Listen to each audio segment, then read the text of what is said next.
welcome back to our channel. I'm Steph. And I am Michelle, and welcome back to week 6 of the basement renovation one-room challenge. Today we are excited to be partnering with Old Mill Brick, and we are going to show you how to install this thin brick and the whole grouting process. Hey, we are getting ready to do our Old Mill Brick wall today, so we're just here getting supplies. We're gonna grab, it's a 44-pound bag of sanded grout, and it's, oh my gosh, see, it's 44 pounds. But it's probably more than we need, but it's cheaper than getting 2 of the smaller bags, so that's what we're gonna do. And we have our mixed mortar down here. I just prefer this because it's just less mixing. It's easier, so it's gonna do the job. We're also picking up a brick joiner tool and a piping bag. It's gonna be tough for lifting this when it's higher, guys. Trust me, I do exercise. It was heavy.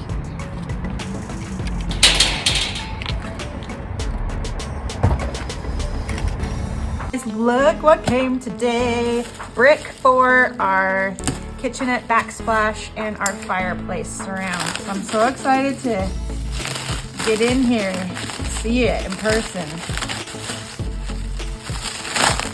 We're working with Old Mill Brick on this, and these are the coolest things ever because it's real brick, but it's really thin, so you're getting the look of a true brick wall, but without the bolts. Those are cool.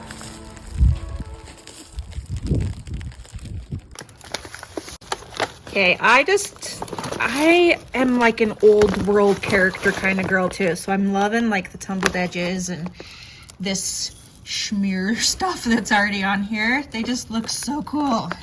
So this is the wall that we're gonna do the brick on. We're super excited. We've got a couple of things prepped. We just finished our epoxy counters, so I didn't want to risk scratching them or anything. So we've just put some old cardboard boxes on there to protect it, taped it into place. And we learned that since we're working with a painted wall, that we need to actually prep the surface. We're gonna take this 80 grit sandpaper and just sand in a circular motion. That's just gonna create some grip for the mortar, and we'll have more success that way.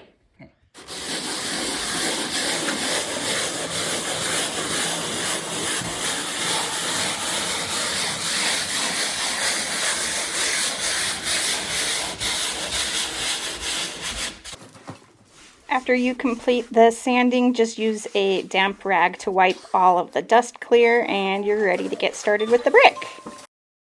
To install the thin brick sheets, we're going to use our premixed mortar using a notched trowel, and we're going to first spread the mortar on the wall with the smooth side of the trowel, and then when we have enough covered, we will flip it around to the notched end to create the ridges. And we are using a 3/8 by 1/4 inch notched trowel. When installing the thin brick sheets, you can choose to either begin installation at the top of the wall or the floor if you're doing an accent wall from floor to ceiling. We chose to start at our countertop since we knew that was a level surface, and we have spacers along the bottom edge there that is going to create a 1/4 inch space for grout when we are finished. To work around the electrical fixtures, we removed the brick piece from the webbing and are just trimming the backing with some scissors so that it can fit into place around the electrical outlet. You can also use a utility knife to trim the webbing as well. It's best to do this as a dry fit first before you apply mortar to the wall. It'll just make things a little more clean, but if you get a little too antsy, get excited and spread that mortar on the wall, you can still do it. When placing the brick into position, you'll just want to press firmly to make sure that that mortar comes through the mesh backing and actually adheres to the brick. Once you have the majority of the brick installed around the outlet, go ahead and use a pencil to mark on the brick where you will need to make your cuts. And we tried to mark multiple bricks at a time so that we could make multiple cuts at a time. And since we were going to have a fair amount of cutting to do with the edge of the wall and around all of the outlets and light fixtures at the top, we decided to use our wet saw just to make this job go a little bit quicker, and my dear husband was gracious enough to be our tile cutter because it is a messy job. By the end of it, he looked like an Oompa Loompa.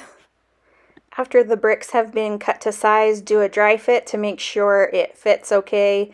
And then we just took a small hand trowel and buttered the back of the brick and secured it into place. After we had the first row installed, we put a laser level on the edge of the brick just to make sure that everything was nice and level so that we would have a straight working surface going up the wall. We knew that this first row of installation would take longer just because we had all of these outlets to work around, but once we were finished with this first row, it really did pick up speed. We kind of got into a groove. I would spread the mortar, my mom would place the bricks, and my dear husband would cut the brick outside. He had the messy job, and my dad even stepped in for part of it to hand us the Brickwebb when we were working a little bit higher so we wouldn't have to climb up and down the counter so often. I just want to show you the progress so far. I love how it's like the contrast with the navy.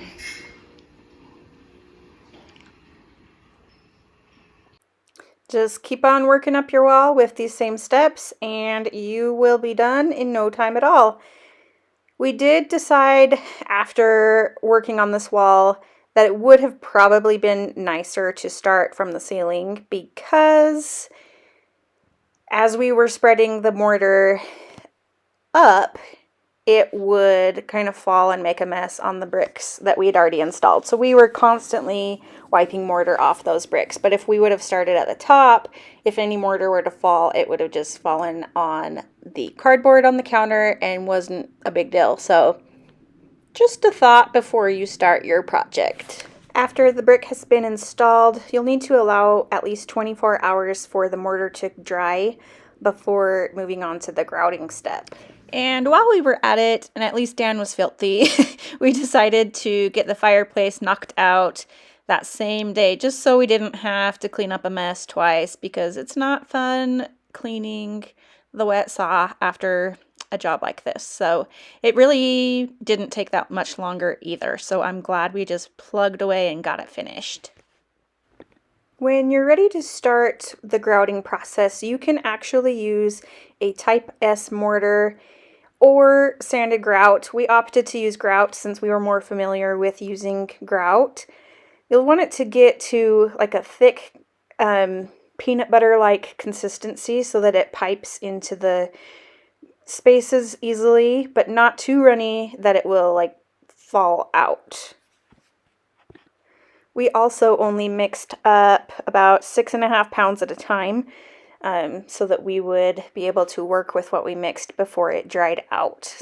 To fill the bag, you'll want to fold down the top edges about 4 to 5 inches, step on the tip of the bag, and then fill it up with a small hand trowel about halfway full. Then you can unfold the top of the bag and shake it over your bucket of grout. This is going to shake out any air bubbles, and then you can twist the top of the bag until the grout begins to come out of the tip. The grout should come out when it's squeezed, but not so runny that it drips out on its own. We also trimmed the top of the grout bag about 1/4 inch so that it would let a little bit more of the grout flow out better. Then you'll put the tip of the bag near the joints of the bricks and squeeze as you move the bag across the joint. You'll want to overfill the gap just a little bit so that you'll have enough grout to tool with. You'll also want to work in sections about 4 by 4 so that you have time to tool the grout before it hardens.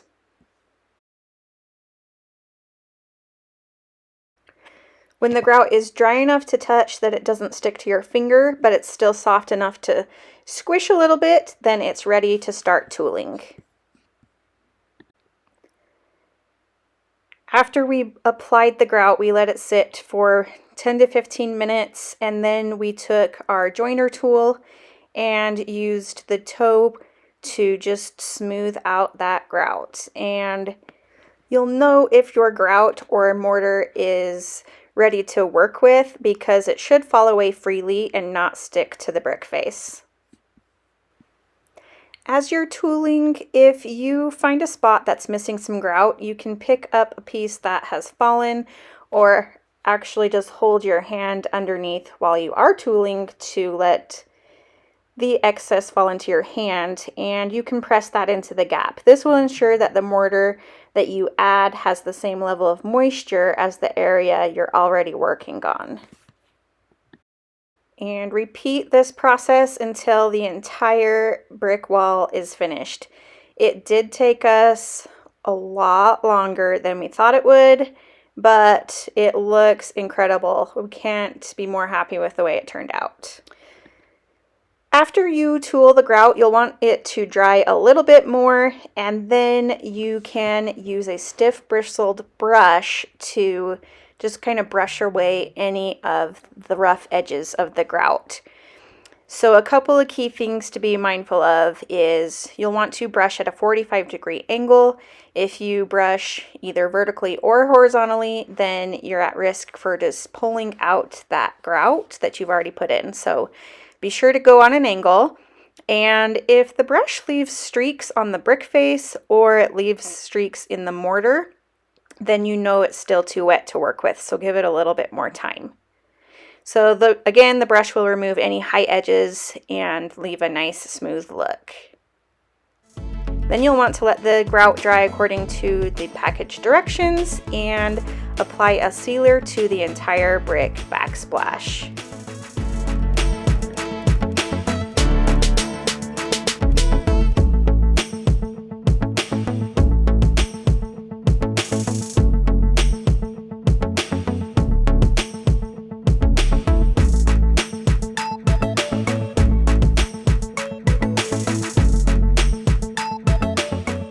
Thanks so much for watching. We hope you were able to learn a little bit from this video. And if you missed any of our previous episodes in this one room challenge, go check them out. The link is in the description below.